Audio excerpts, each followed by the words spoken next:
नमस्कार। दीपजीएस फाउंडेशन में आपका स्वागत है। और हम इकोनॉमी की सीरीज में हम अब तक आरबीआई तक पढ़ लिए। और आरबीआई जो मुद्रा के प्रवाह को जो नियंत्रण करता है केंद्रीय बैंक के रूप में, किन किन उपकरणों का प्रयोग करता है, उसका प्रभाव क्या होता है, हम इसके बारे में डिस्कस करेंगे। हालांकि मौद्रिक नीति जो हमारी जो एक टॉपिक है, ये काफ़ी टेक्निकल और काफ़ी जटिल टॉपिक है। तो इसको हम कई पार्ट में पढ़ेंगे और कोशिश करेंगे कि छोटे छोटे पार्ट में ही इससे पढ़ें, जिससे आप टेक्निकल वर्डों को आसानी से समझ लें। क्योंकि ये अक्सर एग्जाम में इस प्रकार के जो क्वेश्चन पूछते हैं मौद्रिक नीति से, जैसे कि repo rate, reverse repo rate, bank दर, ये सब चीज़ें जो है अक्सर आपको एग्जाम में कंफ्यूज कर देता है। तो इसलिए हम इस टॉपिक को बड़े आसान शब्दों में छोटे छोटे वीडियो के माध्यम से इसको समझेंगे। चलिए अब हम इसको स्टार्ट करते हैं। तो अगर हम मौद्रिक नीति के बारे में हम समझेंगे, तो मौद्रिक नीति को अगर आप ध्यान से देखेंगे, यदि आप कभी हिंदी पढ़े होंगे तो मौद्रिक नीति को आप ध्यान से अगर देखेंगे तो इसमें दो वर्ड है, मौद्रिक और नीति। मौद्रिक मतलब होता है मुद्रा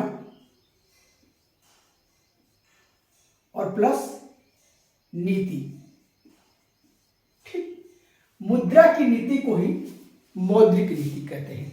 अब देखिए, जैसे कि हर बैंक, हर देश में एक सेंट्रल बैंक होता है, एक केंद्रीय बैंक होता है। वो केंद्रीय बैंक कार्य क्या करता है कि जो मुद्रा के प्रवाह को है, यानी कि पैसे का जो सर्कुलेशन है, मनी का सर्कुलेशन है, उसको वो कंट्रोल करता है, नियंत्रण करता है। वो इसलिए कि उस देश की अर्थव्यवस्था में महंगाई और मंदी को स्थिर किया जा सके। तो इसी प्रकार हमारे देश में भी, भारत में आरबीआई इस कार्य को करता है। तो आरबीआई इस देश का, आरबीआई यानी कि केंद्रीय बैंक है, ये सेंट्रल बैंक है, सेंट्रल बैंक है। तो इसका जो प्रमुख कार्य है, वो प्रमुख कार्य क्या है कि मुद्रा के प्रवाह को नियंत्रण करना, मुद्रा के प्रवाह को नियंत्रण करना, यानी कि कंट्रोल द मनी सर्कुलेशन। इतना आपको बात समझ में आ गया, कंट्रोल द मनी सर्कुलेशन। उसके बाद मुद्रा का निर्गमन करना, यानी कि कौन सी मनी मार्केट में चलेगी, ठीक है, उसके बारे में भी ये नियंत्रण करता है। अब इसके बारे में हम देखेंगे कि इसका प्रभाव क्या पड़ता है। आरबीआई अगर ऐसा कार्य करता है, यानी कि जो देश में सेंट्रल बैंक कार्य करता है, आखिर इसकी जरूरत हमें क्यों पड़ती है, इसका प्रभाव क्या है। जैसे कि अगर आप ध्यान देंगे, ये भारत का अर्थव्यवस्था है, भारत का अर्थव्यवस्था, इंडियन इकोनॉमी है, ठीक। और ये है आरबीआई, जो केंद्रीय बैंक, सेंट्रल बैंक है। अब जरा आप ध्यान देंगे, अगर आरबीआई अपनी नीतियों का प्रयोग करके या फिर अपने उपकरणों का प्रयोग करके, इंस्ट्रूमेंट का यूज करके, आरबीआई अगर भारतीय अर्थव्यवस्था में पैसा छोड़ दे या पैसा डाल दे, भारतीय अर्थव्यवस्था, अभी हम आप बताएंगे कि पैसा कैसे डालेगी, पैसा कैसे निकालेगी। बस इसको आप समझिए कि अगर आरबीआई, जैसे कि आप लोग नहीं देखते हैं कि अचानक से गवर्नमेंट ने सब्सिडी दे दिया, छूट दे दिया, तो फिर किस प्रकार से प्रभाव पड़ता है, हम इसके बारे में डिस्कस करेंगे कि सरकार सब्सिडी आखिर देने में क्यों कतराती है, या फिर बैंकों द्वारा समय समय पर छूट क्यों दिया जाता है। क्योंकि उसका सीधा सीधा उद्देश्य ये होता है कि भारत की अर्थव्यवस्था को स्थिर करना, इसकी महंगाई को स्थिर करना, इसके मंदी को निगलेक्ट करना, इसकी देश की अर्थव्यवस्था को मेंटेन करना, इसका यही उद्देश्य होता है। तो अगर आरबीआई भारत की अर्थव्यवस्था में पैसा छोड़ देती है, यानी कि मनी चला जाता है अगर, ठीक है, तो इसका प्रभाव क्या होगा। अगर लोगों के पास पैसे आ जाएंगे, यानी कि आपके पास पैसे अधिक आ जाएंगे, आपकी जेब में पैसे आ जाएंगे, तो आप क्या करेंगे, अपनी जरूरतों की चीजों, जो जरूरतों की चीजें हैं उससे ऊपर उठकर अपनी इच्छाओं की पूर्ति करेंगे, जिससे आप अधिक से अधिक संतुष्ट हो सके। तो ऐसे में क्या होगा, ऐसे में ये होगा कि सप्लाई घट जाएगी, ठीक है, और डिमांड बढ़ जाएगा। अब जैसे कि इसका ये मतलब है कि जब सबके पास पैसे अधिक आ जाएंगे तो सब अच्छी से अच्छी वस्तु खरीदने के लिए मार्केट में टूट पड़ेंगे, तो जिससे क्या है कि सप्लाई और डिमांड का जो बैलेंस है वो डिसबैलेंस हो जाएगा। तो ऐसे में क्या होगा कि जो वस्तुओं का मूल्य है वो बढ़ जाएगा, यानी कि महंगाई बढ़ जाएगी। महंगाई को नॉर्मल भाषा में महंगाई कहते हैं, मतलब किसी भी मूल्य का उससे अधिक मूल्य बढ़ जाना महंगाई कहते हैं, लेकिन अर्थव्यवस्था और इकोनॉमी की भाषा में इसको मुद्रास्फीति कहते हैं। मुद्रास्फीति, इंग्लिश में इसको इन्फ्लेशन कहते हैं। चलिए, इन्फ्लेशन बढ़ जाएगा। इतना तक तो आपको बात समझ में आ गया। उसके बाद अगर लोगों के पास पैसे आएंगे, जैसे कि आपके पास अगर अधिक पैसे आ गए तो उस पैसे को आप इन्वेस्ट करेंगे, और वो निवेश आप अन्य तरीके से कर सकते हैं, जैसे कि आप मकान बनवा लिए, जमीन खरीद लिए, या तो फिर किसी बिजनेस व्यापार में आप लगा सकते हैं। तो इससे क्या होगा, अगर भारत में आरबीआई पैसा ज्यादा डाल देगी अर्थव्यवस्था में, तो एक तो निवेश बढ़ेगा, निवेश, ठीक। उसके बाद अगर निवेश बढ़ेगा, अगर कंपनियां फैक्ट्रियां लगेंगी, लोगों को रोजगार की अवसर प्राप्त होगी, तो लोगों की आय बढ़ेगी।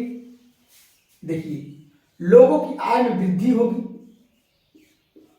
और जब लोगों की आय में वृद्धि होगी कि देश की जीडीपी, वो ज्यादा से ज्यादा टैक्स पे करेंगे गवर्नमेंट को, और जब ज्यादा से ज्यादा गवर्नमेंट को टैक्स मिलेगा तो उस टैक्स से इंफ्रास्ट्रक्चर का विकास होगा, अवसंरचना का विकास होगा। तो जब इंफ्रास्ट्रक्चर और अवसंरचना का विकास होगा तो इसी को कहते हैं आर्थिक समृद्धि। लोगों के पास आर्थिक समृद्धि हो जाएगा, देश की जीडीपी में विकास होगा। तो ये तो आप समझ गए कि अगर आरबीआई पैसा भारत में छोड़ देता है तो क्या क्या इसमें हो सकता है। लेकिन इसका एक सेकंड ऑप्शन देख लेते हैं, क्योंकि कभी कभी मुद्रास्फीति जब बहुत ज्यादा बढ़ जाती है, मुद्रास्फीति बहुत ज्यादा यानी कि महंगाई जब बहुत ज्यादा बढ़ जाती है, तो जो देश के संसाधन है जरूरी, उस पर सिर्फ उच्च वर्ग लोगों का अधिकार हो जाता है। जो अमीर होते हैं उन्हीं के पास ही जरूरी संसाधन पहुंच पाते हैं। तो ऐसे में सरकार और आरबीआई मिलकर इस प्रकार से मौद्रिक नीति का नियंत्रण करते हैं, इस प्रकार से मुद्रा के प्रवाह को नियंत्रण करते हैं कि मुद्रास्फीति, निवेश और आय और आर्थिक समृद्धि जो है वो एक बैलेंसिंग दिशा में चले, यानी कि बैलेंस होकर चले। तो ऐसे में अगर आप ये तो समझ रही कि आप आरबीआई ने पैसा डाला तो ये प्रभाव पड़ता है। अब इस दूसरे केस में हम ये समझेंगे कि अगर आरबीआई देश की अर्थव्यवस्था में से पैसा खींच ले या पैसा निकाल ले तो क्या क्या प्रभाव पड़ेंगे।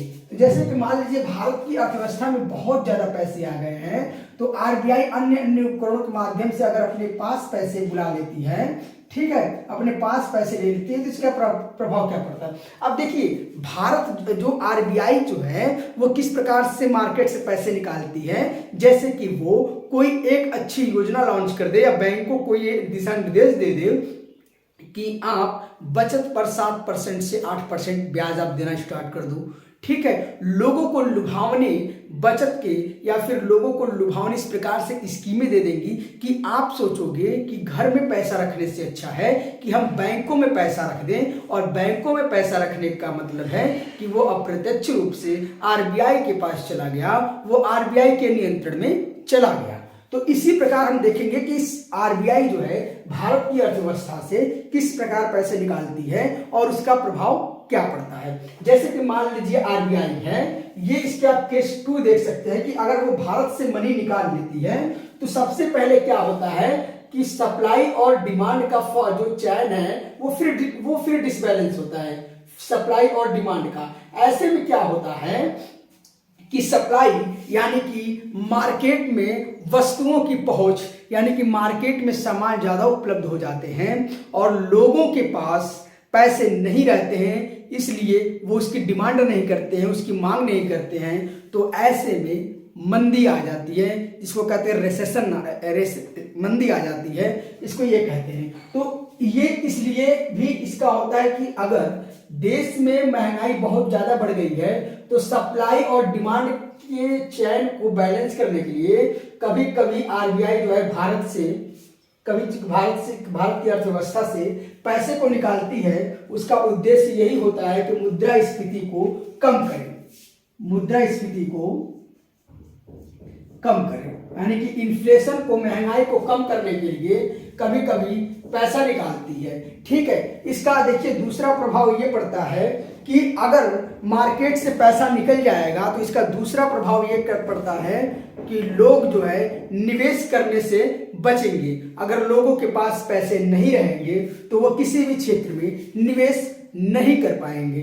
तो इसका दूसरा प्रभाव ये पड़ता है कि निवेश डाउन हो जाता है, और जब निवेश डाउन होगा तो लोगों के रोजगार के अवसर में कमी आएगी या रोजगार के अवसर समाप्त होंगे, तो जिससे लोगों की आय में भी कमी आएगी, यानी इनकम में कमी आएगी। और जब इनकम में कमी आएगी तो आर्थिक समृद्धि घट जाएगी, रोजगार के साधन घट जाएंगे, आर्थिक समृद्धि घट जाएगी।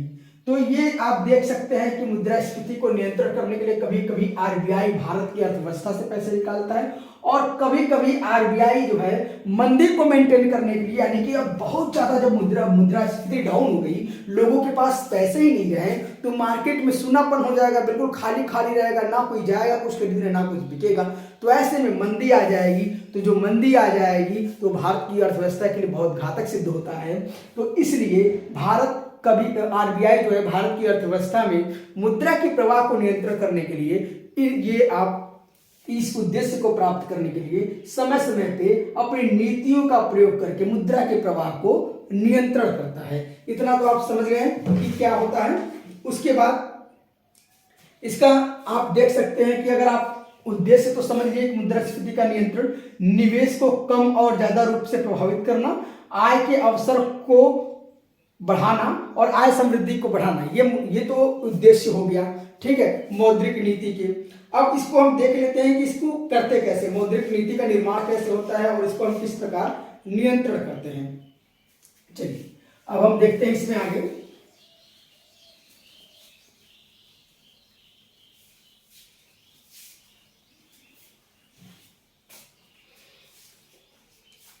देखिए इसका तो उद्देश्य जो पहले लिख लिए हम, उद्देश्य मुद्रा के प्रवाह को नियंत्रण करना, मुद्रा के प्रवाह को नियंत्रण करना। ठीक है, तरलता यानी कि लिक्विडिटी को मेंटेन करना, लिक्विडिटी को स्थिर बनाए रखना, ये कह सकते हैं। अब आपको समझ में नहीं आ रहा होगा कि ये लिक्विडिटी या तरलता क्या है। चलिए अब इसको बहुत आसान भाषा में समझ लेते हैं, लिक्विडिटी और तरलता होता क्या है। जैसे कि मान लीजिए अगर आप एक हॉस्पिटल में गए और डॉक्टर आपसे ये कहा कि हमें ऑपरेशन करने के लिए 2 लाख रुपए की आवश्यकता है। उसने क्या कहा कि हमें ऑपरेशन करने के लिए 2 लाख रुपए की आवश्यकता है। ठीक, अब आपको वो 2 लाख रुपए की जरूरत है, यानी कि 2 लाख रुपए आप डॉक्टर को देंगे तभी वो ऑपरेशन करेगा। आपके पास कई विकल्प है। पहला विकल्प यह है कि आपके पास 2 लाख रुपए कैश हो। ठीक है, दूसरा है कि 2 लाख रुपए का सोना हो, सोना। तीसरा है कि 2 लाख रुपए की जमीन हो। अब देखिए अगर आपको वहां पे जो उसने जो रकम मांगी है 2 लाख रुपए, उसके एवज में आपके पास ये है कि आप ये कुछ भी दे सकते हैं। तो जो 2 लाख रुपए की जरूरत है वो सबसे पहले आपको क्या पूरा करेगा, या तो आपको क्या पूरा करेगा, क्या आप जमीन जल्दी से बेच सकते हैं? नहीं, क्योंकि जमीन के लिए बहुत बेचने के लिए काफी समय लगेंगे, 1 दिन 2 दिन 3 दिन, वो मुद्रा का काम नहीं कर पाएगी। देखिए सेंस जो एसेट होते हैं, जो संपत्ति होती है, वो अप्रत्यक्ष रूप से पैसे का ही तो काम करती है, मुद्रा का ही तो काम करती है। जैसे कि सोना हो गया, सोना एक मुद्रा का ही तो काम कर रही है। अगर आपको समय पे मुद्रा की जरूरत हो, पैसे की जरूरत हो, तो सोना को बेचकर आप मुद्रा का कार्य कर सकते हैं। या फिर ये भी हो सकता है कि यदि आप मानक निर्धारित कर दें कि ये जो सोना है वो 2 लाख रुपए का है, तो मुद्रा की जरूरत नहीं पड़ेगी, आप उसी से एक्सचेंज कर सकते हैं। तो देखिए, तो 2 लाख रुपए के इस वैल्यू को पूरा करने के लिए कैश भी आपके पास है, सोना भी है और जमीन भी है, लेकिन सबसे ज्यादा 2 लाख रुपए की वैल्यू को पूरा करने के लिए कैश पहले आएगा, फिर सोना आएगा, फिर जमीन आएगी। तो इसी को कहते हैं लिक्विडिटी, तरलता, यानी कि मुद्रा के रूप में कौन सा एसेट, कौन सी संपत्ति जल्दी प्रवाह हो रहा है। समझ में आया? जो 2 लाख रुपए का हमने जो एक वैल्यू बनाया है, उसके रूप में कैश, सोना और जमीन, इसमें से क्या चीज बहुत ज्यादा तरलता से प्रवाह हो रहा है। अब आप समझ में आ गया लिक्विडिटी का मतलब। तो लिक्विडिटी को मेंटेन करने के लिए, ठीक है, उसके बाद इसका जो है आर्थिक समृद्धि बढ़ाने के लिए, आर्थिक समृद्धि का मतलब क्या है कि अगर निवेश जो है एक निश्चित अनुपात में देश की अर्थव्यवस्था में आता रहेगा तो लोगों को रोजगार के अवसर प्राप्त होंगे, आय बढ़ेगा और जिससे आर्थिक समृद्धि बढ़ेगा। मुद्रास्फीति को नियंत्रण करने के लिए देखिए सबसे बड़ा जो कार्य है मुद्रास्फीति को नियंत्रण करने के लिए। अब देखिए मुद्रास्फीति और महंगाई क्या है, देखिए इसको जरा ध्यान से समझिए कि महंगाई को और मुद्रास्फीति को क्या कहते हैं। जैसे कि मान लीजिए कोई पहले समोसा था 5 रुपए का बिक रहा है, समोसा जो है 5 रुपए का बिक रहा है और उसको खरीदने वाले 8 लोग हैं, 8 लोग हैं। अब अचानक से मार्केट में पैसा बहुत ज्यादा आ गया, लोगों के पास पैसा बहुत ज्यादा आ गया। मान लीजिए ये 10 समोसे पर डे बनाता है, ठीक है, और 5 रुपए का समोसा एक बिक रहा है। मान लीजिए उस दुकानदार के पास ग्राहक ज्यादा आ गए और समोसा 10 ही रहा, लोगों की मांग ज्यादा आ गई और सप्लाई कम रहा। तो ऐसे में दुकानदार ये कह सकता है कि अब ये समोसा 8 रुपए का मिलेगा, ठीक है, और खरीदने वाले भी 10 लोग हैं। तो जो ये 3 रुपए बढ़ा है इसी को कहते हैं महंगाई, इसी को कहते हैं मुद्रास्फीति। तो मुद्रास्फीति को नियंत्रण करने के लिए आप एक चीज और देखेंगे कि मुद्रास्फीति को नियंत्रण किया कैसे जाता है। देखिए 2016 से पहले आरबीआई जो है मुद्रास्फीति को नियंत्रण करती थी मौद्रिक नीति के माध्यम से। अब 2016 के समय हमारे आरबीआई के जो गवर्नर थे रघुराम राजन थे, और अक्सर ये देखा जाता था कि रघुराम राजन जी और केंद्र सरकार के जो मंत्री हैं इन लोगों में वाद विवाद कभी न कभी किसी न किसी रूप में होता था। उसका कारण कोई राजनीतिक नहीं था, बल्कि ये था थोड़ा सा वैचारिक था। वैचारिक का मतलब ये था कि रघुराम राजन उस समय ये मानना उनका ये था कि मार्केट में अगर हम ज्यादा पैसे ला देंगे, यानी कि सेंस मतलब कि रेपो रेट और रिवर्स रेपो रेट की वैल्यू को अगर हम कम कर देंगे और मार्केट में ज्यादा पैसा आ जाएगा तो क्या होगा, महंगाई बढ़ जाएगी। तो ये रघुराम राजन कहते थे कि उनको महंगाई को नियंत्रण करना है, यानी कि मुद्रास्फीति को नियंत्रण करना है। लेकिन 2016 में हमारी एनडीए की जो गवर्नमेंट थी उसके कुछ मंत्री ये कहते थे कि अगर आप रिवर्स रेपो रेट और बैंक रेट के वैल्यू को आप कम नहीं करेंगे, मौद्रिक नीतियों को थोड़ा सा आप सरल नहीं बनाएंगे तो देश में निवेश नहीं आ पाएगा, और अगर निवेश नहीं आ पाएगा तो रोजगार जनरेट नहीं होंगे। तो इस प्रकार से हमेशा दोनों में थोड़ा सा वैचारिक मतभेद रहता था। तो इसीलिए 2016 में एनडीए की सरकार ने एक आरबीआई एक्ट 1934 में एक संशोधन किया, और उस संशोधन में ये कहा गया कि अब से मौद्रिक नीति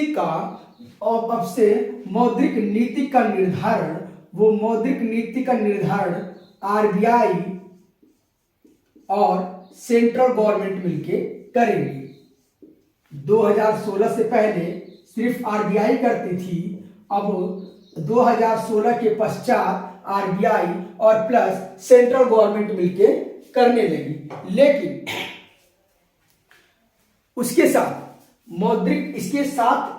इनका मेन जो काम था सबसे मेन काम था मौद्रिक नीति के माध्यम से मुद्रास्फीति के लक्ष्य को निर्धारित करना, मुद्रास्फीति यानी कि महंगाई के लक्ष्य को निर्धारित करना। तो आपके मन में ये आ रहा है कि सर महंगाई को हटाई क्यों नहीं दी, स्थिर कर देते हैं महंगाई।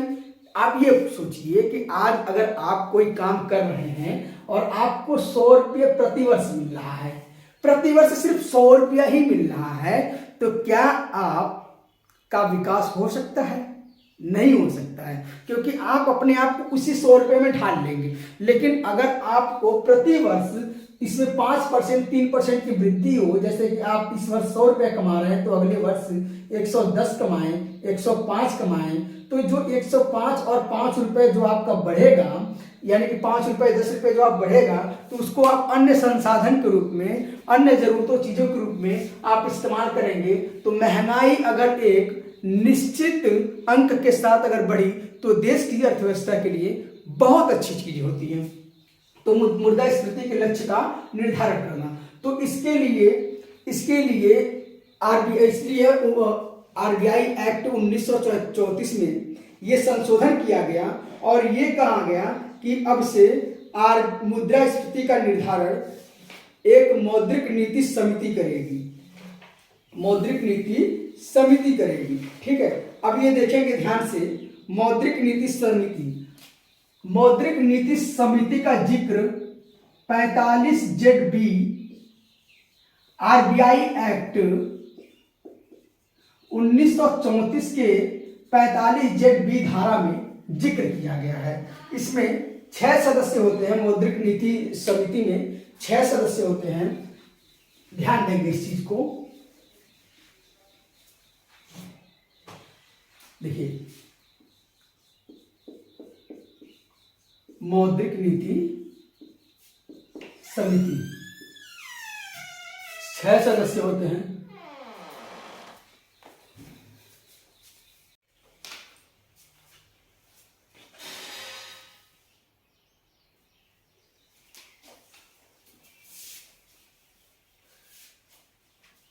तो अभी हम लोगों ने ये चर्चा कर लिया कि मौद्रिक नीति का जो निर्धारण होगा वो आरबीआई और सेंट्रल गवर्नमेंट मिलकर मौद्रिक नीति समिति के माध्यम से करेगी, और मौद्रिक नीति समिति का जिक्र आरबीआई एक्ट 1934 के 45ZB धारा में किया गया है। इसमें देखिए 6 सदस्य होते हैं।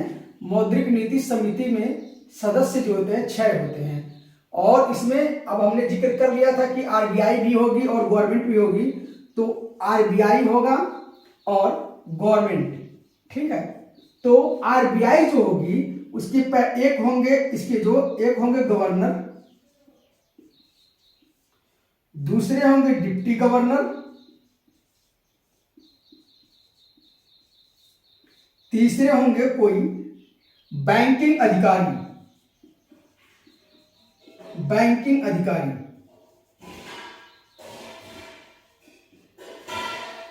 देखिए, अब गवर्नमेंट वाले में ये जो होंगे ये 3 मनोनीत किए जाएंगे, नामित किए जाएंगे। ठीक है, जो अर्थव्यवस्था के अच्छे जानकार होंगे, और इस समिति का जो बैठक होगा प्रति 2 माह में समीक्षा करेंगे। प्रति 2 माह में समीक्षा करके वो अपनी रिपोर्ट के अनुसार मौद्रिक नीतियों में परिवर्तन करेंगे। अब आपको समझ में ये नहीं आ रहा होगा कि सर इसमें 6 सदस्य हैं और कभी इन दोनों में विवाद हो जाए कि गवर्नमेंट जो है, गवर्नमेंट के जो मेंबर हैं वो कुछ और कहें और आरबीआई के मेंबर हैं कुछ और कहें, तो ऐसे में गवर्नर का ही कहा गया मान्य होगा, गवर्नर को ही मान्य किया गया है। अब ये देखिए कि इसमें जो है गवर्नमेंट और आरबीआई को एक साथ जो लाने का सबसे बड़ा मकसद ये था कि अगर मान लीजिए आरबीआई मौद्रिक नीति के माध्यम से वित्तीय संस्थाओं पर नियंत्रण करता है, जैसे कि बैंकिंग हो गया और भी एनएफसी जो बैंकिंग हो गया और अन्य वित्तीय संस्थाएं होंगे, उस पर अगर नियंत्रण करता है तो नियंत्रण करके मुद्रा की प्रवाह को नियंत्रण करता है। लेकिन जो आम जनमानस है, आम जनता है, जिसके ऊपर टैक्स का और सब्सिडी का प्रभाव पड़ता है, अगर उसको साथ में नहीं लेकर चलेंगे तो कभी न कभी विवाद हो जाएगा। तो ऐसी स्थिति में अगर आरबीआई और गवर्नमेंट साथ मिलकर काम कर रही है, जो इसमें ये अपनी राजकोषीय नीति को भी शेयर करेंगे, ये अपनी मौद्रिक नीति को शेयर करेंगे, तो इस प्रकार से जब ये दूसरे अपने एक दूसरे से शेयर करेंगे, चर्चा करेंगे, तो इस प्रकार से मौद्रिक नीति का निर्माण हो सके जिससे किसी का भी हित प्रभावित न हो सके और किसी का हित दूसरे के हित को प्रभावित न कर सके। तो ये आप समझ लिए। उसके बाद हम ये देखेंगे कि मौद्रिक जो मुद्रास्फीति का लक्ष्य क्या है। मुद्रास्फीति का जो लक्ष्य है ये है 4 + -2। जो मुद्रास्फीति यानी कि महंगाई को जो लक्ष्य रखा है हम लोगों ने, आरबीआई ने, ये 4 + -2, यानी कि हम मैक्सिमम जो है 6 मुद्रास्फीति होना चाहिए और मिनिमम जो है 2 होना चाहिए। यानी कि अगर 4 होता है मुद्रास्फीति का, 4 या 5 होता है तो बहुत ही अच्छा प्रतीक माना जाता है मुद्रास्फीति का। वर्तमान में मुद्रास्फीति जो है 5.63 है। वर्तमान में मुद्रास्फीति 5.63 है। तो अब ये पूछा मन में आ रहा है कि सर ये मौद्रिक नीति जो है कैसे नियंत्रण किया जाता है। अब तक तो आपने कॉन्सेप्ट समझाया, तो हम आपको बताते हैं कि मौद्रिक नीति जो है जो कंट्रोल किया जाता है उसमें कुछ इंस्ट्रूमेंट का यूज किया जाता है, कुछ उपकरण का इस्तेमाल किया जाता है। अब हम उसके बारे में आपको समझाएंगे और बताएंगे और उसके बारे में एक्सप्लेनेशन नेक्स्ट वीडियो में होगा। आप ये देखेंगे तो अगर मौद्रिक नीति उपकरण की बात करेंगे तो ये 2 होता है, एक क्वांटिटी होता है, एक क्वालिटी होता है। पहला होता है क्वांटिटी, दूसरा क्वालिटी। ये होगा मात्रात्मक या परिमाणात्मक, ये होता है चयनात्मक। देखेंगे आप इस चीज को। मात्रात्मक वाले में हम सिर्फ उसके मूल्य के, इसके रेट को डिसाइड करते हैं, और क्वालिटी वाले में गुणात्मक होता है। नॉर्मली एक प्रभाव को उसको देखेंगे कि इसका प्रभाव कैसे कैसे क्या क्या हो रहा है। जैसे इसमें देखिए बैंक रेट मान लेते हैं, बैंक रेट होता है। उसके बाद लिक्विडिटी एडजस्टमेंट फैसिलिटी होता है जिसके अंदर रेपो रेट और रिवर्स रेपो रेट होता है। उसके बाद आता है इसमें मार्जिनल स्टैंडिंग फैसिलिटी MSF आता है। उसके बाद ओपन मार्केट ऑपरेशन आता है। उसके बाद वेरिएबल रिवर्स रेशियो आता है, जिसके अंदर कैश रिजर्व रेशियो CRR, उसके बाद स्टैट्यूटरी लिक्विडिटी रेशियो आता है।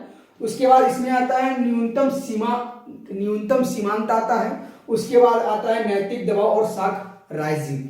तो ये हम आपको ज्यादा एक्सप्लेनेशन इसलिए नहीं कर रहे हैं क्योंकि इसके काफी टेक्निकल वर्ड है। हम नेक्स्ट वीडियो में पढ़ेंगे repo rate, reverse repo rate, bank दर, इन सब चीजों को पूरा ध्यान से पढ़ेंगे। तो नेक्स्ट वीडियो में बने रहें। Thank you very much.